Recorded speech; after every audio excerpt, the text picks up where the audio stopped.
ocorre sempre de uma maneira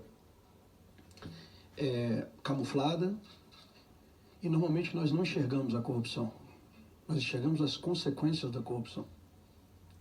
Normalmente quando vemos países com alto nível de desigualdade social, com recursos saindo de locais importantes e indo parar ou em obras sem nenhuma relevância, ou no bolso de alguns, e isso trazendo uma série de consequências negativas para um país que não consegue se desenvolver, que não consegue quebrar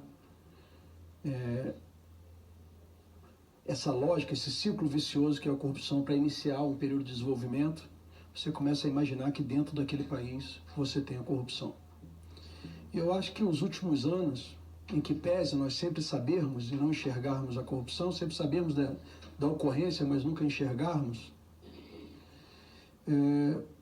os últimos anos escancararam isso aí.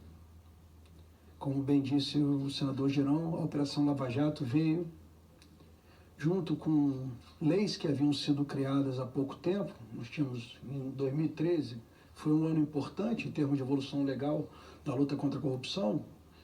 Temos a Lei 2.850, a Lei 2846 e outras leis que vieram trazendo a colaboração premiada, os acordos de leniência e outros meios, outras técnicas de investigação que realmente trouxeram uma abertura ou uma visão mais clara de como que a corrupção acontecia.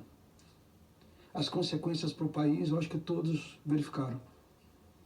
Os anos de 2015, 2016, nós fizemos uma crise enorme, não culpa de qualquer acontecimento mundial, como uma guerra ou mesmo uma pandemia, mas sim única e exclusivamente por causa de um caso de corrupção, o maior caso de corrupção da humanidade, que foi colocado não só descoberto, mas também exposto de maneira clara para que todos pudessem enxergar quais são as reais consequências da corrupção e como que esses fatos afetam a nossa vida no dia a dia.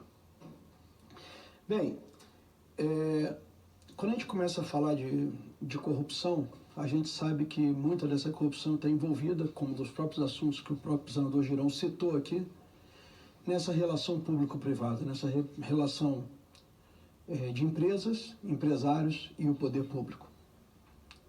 Isso não poderia ser diferente. Para a gente ter uma noção, praticamente 14 a 15% dos gastos públicos no Brasil, eles ocorrem por meio de licitações, ou seja, de contratações públicas, onde nós vamos ter um público e um privado. Fora isso, nós temos bilhões